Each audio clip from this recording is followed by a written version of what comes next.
Fue en el ámbito de la Asamblea Legislativa cuando el senador Alejandro Bermejo sintió un profundo dolor de cabeza y una rápida descompensación que puso en alerta al sistema sanitario de la Casa de las Leyes. Inmediatamente Bermejo fue trasladado a una clínica privada muy cerca aquí de nuestro canal, en la clínica de Cuyo, internado de urgencia con un pronóstico que era poco alentador respecto de lo que le estaba ocurriendo en ese momento. ¿Qué es lo que dice el último parte médico? ¿Cómo ha ido evolucionando el cuadro? ¿De qué hablamos de lo que verdaderamente le ocurrió? Con Antonella Farías vamos a intentar poner un poco de claridad.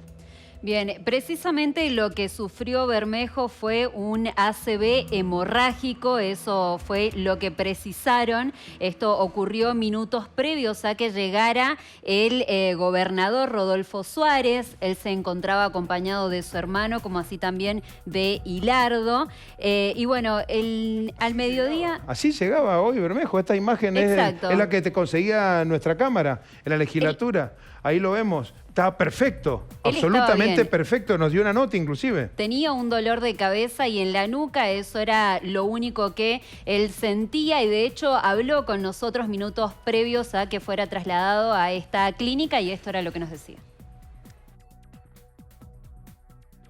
En Maipú fue un muy buen resultado, creo que de cara a los vecinos, los casi 150.000 votantes que tiene el departamento de Maipú, el apoyo del 50% a Matías Estebanato, creo que fue contundente, creo que es muy largo el proceso de ahora hasta septiembre, hasta el 3 de septiembre, hay 2 pasos, provincial y nacional en el medio, pueden suceder varias circunstancias, creo que hay que rediseñar nuevamente la campaña de cara al 3 de septiembre. Esto es lo que decía Alejandro Bermejo, dando cuenta y haciendo alusión al resultado conseguido en las elecciones PASO horas antes, en donde también se había encontrado con su hermano Adolfo y parte de la dirigencia maipucina anoche en el comando electoral de Estebanato, en una situación absolutamente inesperada, ¿verdad? Sí, completamente. De hecho, anoche también estuvo en los festejos en el búnker de Frente Elegí, donde, bueno, se impuso Estebanato. Estuvieron muy presentes en la campaña de quien es el actual intendente de Maipú, pero... Bueno, luego de que fuera trasladado a la clínica, quien habló públicamente fue su hermano Adolfo Bermejo y brindó algunos detalles del estado de salud de su hermano apenas ingresado a la clínica. Dijo que estaba delicado, medicado, pero sí también pidió públicamente que recen por Alejandro.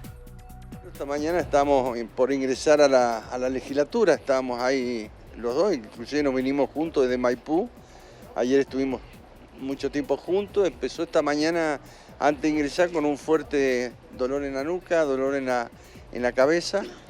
Estaba la ambulancia en la legislatura, la ministra de Salud, a quien le agradezco la atención y el acompañamiento. Lo derivamos aquí, fue derivado al hospital, yo lo acompañé en el traslado, llegó con fuerte dolor de cabeza, eso había provocado un pequeño derrame en la cabeza, ya le han hecho tomografía, siguen los estudios, está en estado de reservado y los médicos cuando haya novedades nos van a ir transmitiendo a la familia y nosotros se los vamos a ir comentando a ustedes, llamándolo o transmitiéndolo por red. Los estudios son para saber qué consecuencias podría tener. Sí, seguro, está en estado de reserva y hay que esperar, tener mucha fe, mucha oración, mucha confianza y nada, rezar. Tomando la palabra de Adolfo Bermejo, puntualmente a Alejandro le realizaron unos estudios, una serie de estudios. Uno de ellos se lo realizaron bajo anestesia total para analizar en qué condiciones se encontraba el derrame que le provocó este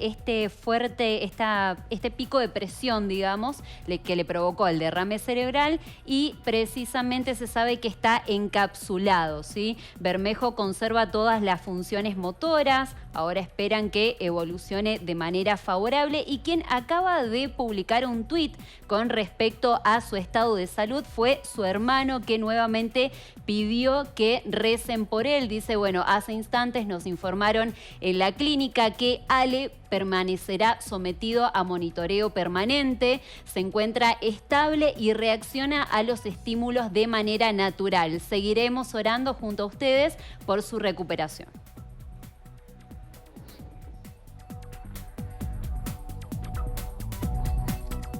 Nos preguntábamos de qué se trata cuando hablamos de este tipo de lesiones o accidentes cerebrovasculares. Consultamos a un especialista para tener más precisiones respecto de lo que le pudo haber ocurrido al legislador provincial. ¿Cómo le va, doctor? Buenas noches. Estamos con Francisco Peñalver. Hola Fernando, buenas noches, ¿cómo va? Gracias por recibirnos. Cuando hablamos de esto, ¿hay diversas formas de lesión bajo un mismo diagnóstico inicial, por ejemplo? Sí, totalmente. Tenemos que saber que el ACV o el accidente cerebrovascular principalmente se divide en dos, en ACV isquémico y en ACV hemorrágico, ¿sí? El ACV isquémico es el ACV más frecuente, el 85% de todos los ACV. Y es cuando se tapa una arteria, como para hablarlo más fácil. En cambio, el ACV hemorrágico, que es el otro 15%, es cuando la arteria se rompe y se provoca el sangrado.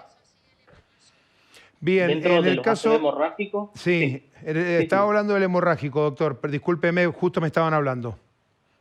Ah, no hay problema.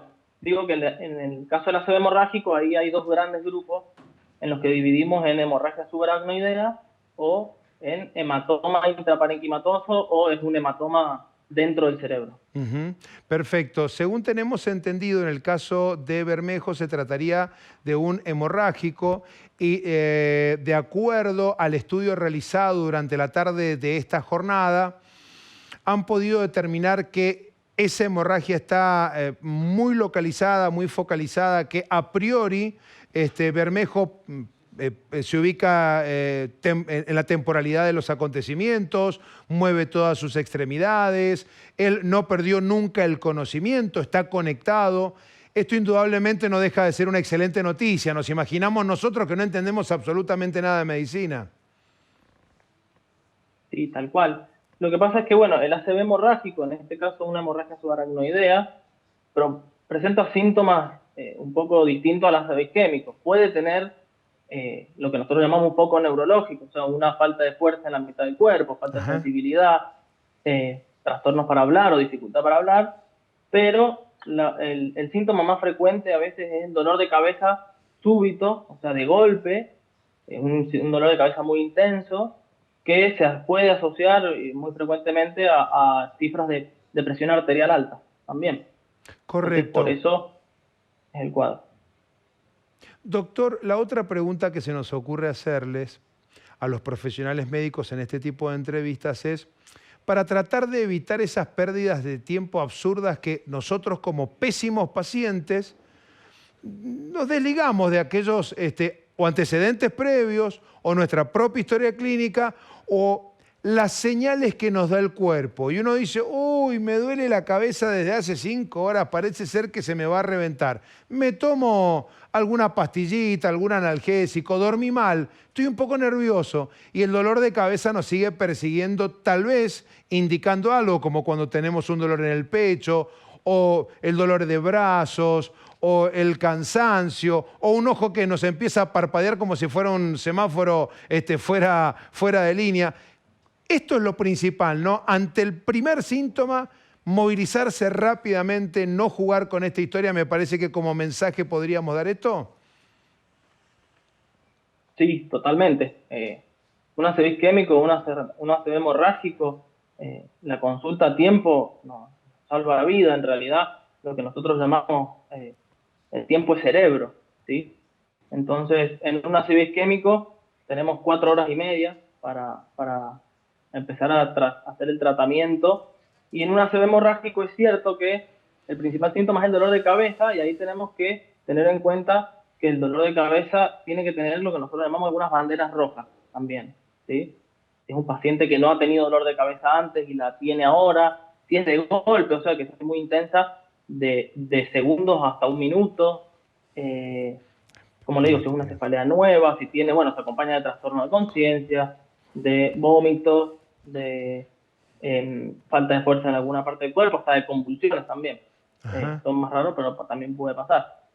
Entonces sí, es verdad que tenemos que hacer una consulta a tiempo. Todo esto porque hay estudios que hay que hacer también para poder diagnosticar por qué se provoca este sangrado, que llevan su tiempo, ¿no? Entonces, mientras más antes lleguemos o consultemos a urgencia, antes vamos a dar el diagnóstico y poder hacer el tratamiento. Claro que sí. Te lo dicen todos quienes han pasado, que muchas veces han agradecido a no haberle dado la espalda a esa situación que es absolutamente inusual en la vida clínica y en tu cuerpo y en tu cabeza y en tu gestualidad, ¿no? Usted decía algo que tiene mucha razón. Voy a hacer mención a esto. Si no te duele nunca la cabeza y te está doliendo muchísimo la cabeza, evidentemente algo no está funcionando, ¿verdad? Sí, tal cual. Es una de las primeras banderas rojas que nosotros preguntamos, es, ¿usted ha tenido dolor de cabeza antes? No, o no como este. Listo, ya con eso nosotros ya nos da la pauta de por lo menos tenemos que hacer una imagen, una tomografía o una resonancia, ¿no?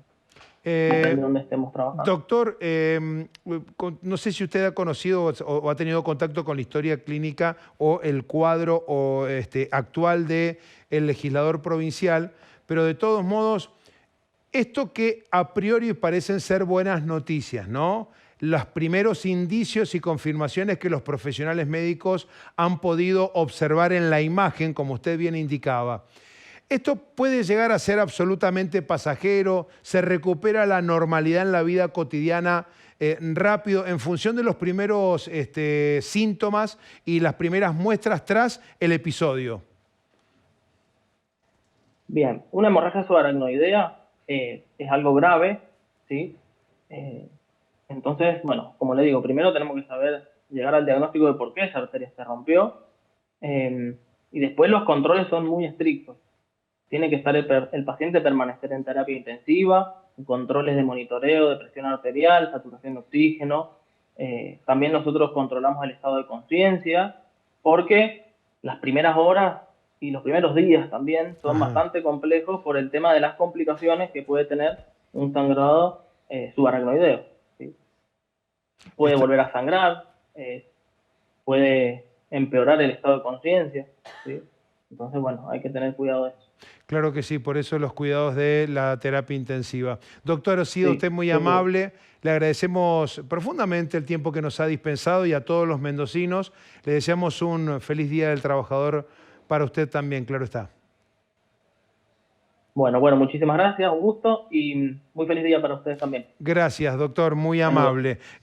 A ver, tratando de ubicarnos un poco más de lo que estábamos hablando. Me quedo con esto, si no te duele nunca la cabeza y sentís ese dolor que decís, ¿de dónde salió? ¿De dónde demonios salió este dolor?